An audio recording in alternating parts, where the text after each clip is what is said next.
A vitória é nossa. Irmãos, eu quero agradecer a Deus por esta oportunidade, por mais uma vez estar aqui, pela vida do pastor, juntamente com a pastora, os demais irmãos. Quero louvar a Deus pela vida do grupo, que Deus possa estar abençoando os irmãos, que Deus possa estar abençoando a todos os meus irmãos em Cristo Jesus. Meus irmãos, eu gostaria de ler com os irmãos em Gênesis capítulo 37. Estas são as gerações de Jacó, sendo José de 17 anos, apacentava as ovelhas com seus irmãos. E este jovem com os filhos de Bila e com os filhos de Zilpa, mulher de seu pai José, trazia uma má fama deles a seu pai.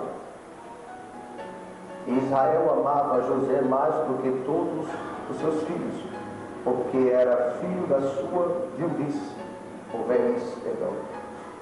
E fez-lhe uma túnica de várias cores.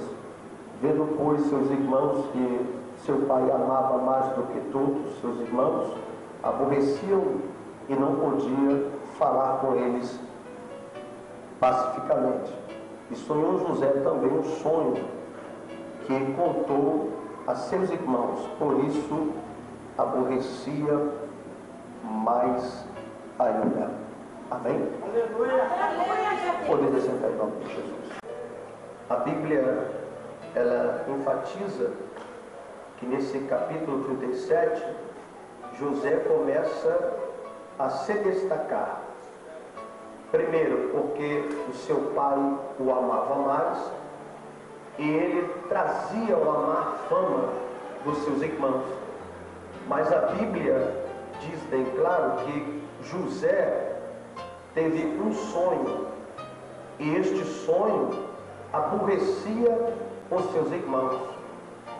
E por ele sonhar e contar, é que nasceu o tema para esta mensagem. Deus colocou no meu coração o seguinte tema: sonhei e não entendi, e os que entenderam tentaram me matar. Eu gostaria que o Espírito de Deus pudesse trazer bastante esclarecimento do que é sonhar. Eu vou repetir para os irmãos o tema desta mensagem: sonhei e não entendi, e os que entenderam tentaram me matar. Se nós começarmos a decorrer dentro deste capítulo inteiro, nós vamos ver que no capítulo 37, versículo 5, ele está dizendo que sonhou também José um sonho e contou, porém aborrecia ainda mais aborrecia, sinal de que todas as vezes que José tinha um sonho, ele contava os sonhos. E este sonho foi o que levou José a sofrer bastante. Porque a Bíblia diz que no versículo de número 7, que José no sonho vem dizendo que sonhou que no campo tinha os molhos, os seus molhos e os molhos dos irmãos deles atados. E começa a ter um motivo de zombaria, começa a zombar de José. Então seus irmãos diziam: será tu, ou reinará tu sobre nós. E aqui começa a história de uma pessoa que sonha. Às vezes nós não compreendemos os sonhos e contamos o sonho para as pessoas erradas. E a Bíblia diz bem claro aqui, irmãos, que José teve um outro sonho. Dessa vez, está pela manhã contando o sonho, no versículo 9, e ele contando o sonho, diz bem claro que o sonho dele era que o sol e a lua e as 11 estrelas se inclinavam.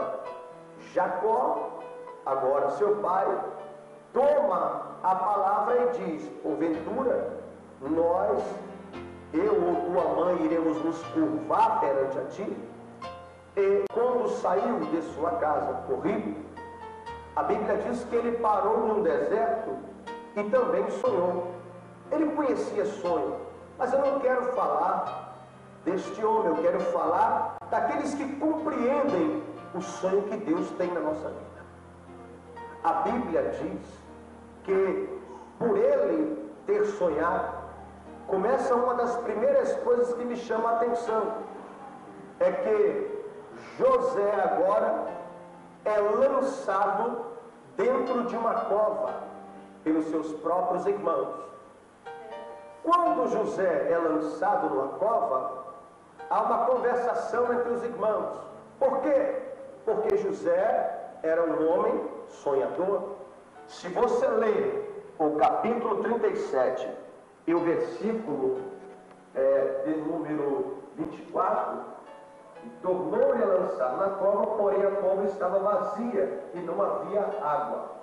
Mas se você ler alguns versículos acima, quando José vai até os seus irmãos, eles começam a falar: lá vem o sonhador. E agora começa a peleja, começa a maquinação, começam agora a ter uma percepção de que ele vinha, e tentaram matar, porque já descobrindo ou interpretando o sonho de José. Porque todas as vezes que nós temos um sonho, todas as vezes que nós sonhamos, é provado isso, tanto na Bíblia quanto na vida secular. Eu fiz um estudo acerca do sono e do sonho e descobri que lá em São Paulo, no Instituto do Sono, que eles chamam, que uma pessoa, quando está sendo pesquisada, quando ela se está dormindo, e se pega um contra-gota e se dá um pingo na testa da pessoa dormindo, ela tem sonhos de que está naufragando. Isso é provado lá por eles. Mas eu não vou falar de tipo de sonhos carnais. Eu quero falar de pessoas que interpretam o nosso sonho e tentam nos matar. Existe uma qualificação de pessoas que estão na igreja que não acredita que você vai prosperar. E aí entra a mensagem de Deus. Os irmãos invejavam depois que ele teve um sonho. E aí começa a interpretação. Bom, já numa zombaria, eles falaram assim: então é dizer que tu regarás sobre nós. Amados, a realidade é essa. Quando nós temos um sonho, as pessoas se levantam de tal maneira contra a nossa vida, mas não é pessoas de fora, são pessoas de dentro. A Bíblia diz que foram os seus próprios irmãos que começaram a perseguição, tudo por causa do sonho. Quando eu falo de sonho, eu falo de sonhos de Deus. Talvez você tenha um sonho. O Rio de Janeiro hoje passa por uma luta terrível, mas ainda existem pessoas que sonham com a melhoria do nosso estado, do nosso país. Isso é sonho. Mas infelizmente existe um grupo de pessoas que não querem que o nosso sonho vá adiante. Mas eu venho aqui hoje, na qualidade de homem de Deus, de dizer para você que os teus sonhos nessa noite vai ser realizado pelo poder da palavra. Ainda que as pessoas interpretem, tem pessoas que são interpretadoras de sonhos. E é por isso que as pessoas tentam te matar. Porque quando você sonha, você conta para a pessoa, e a pessoa diz: não, você não pode ser uma pregoeira, você não pode ser uma cantora. Aí tenta te matar. Aí começa a peleja. Quando você diz para uma pessoa: olha, eu tive um sonho de eu estar pregando em um congresso, de gravar um DVD ou um CD. Aí começa a perseguição. Aí começam a maquinar o mal. Não, você não pode. Quem pode sou eu. Assim foi na vida de José. Mas eu tenho uma notícia para te dar aqui, em nome de Jesus Cristo. Queremos Satanás ou não, Deus vai, nesta noite vai ser realizado. Você acredita nisso?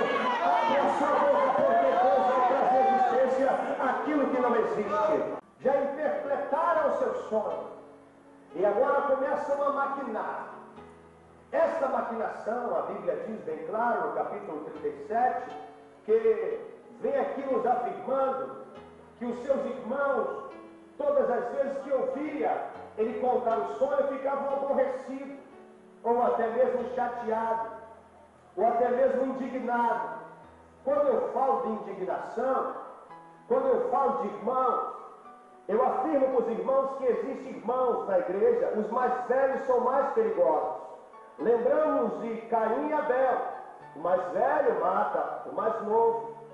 Quando eu falo de irmão mais velho, eu falo de 1 Samuel 17, 28, que diz assim: e acendeu-se a ira no coração de Eliabe, irmão mais velho,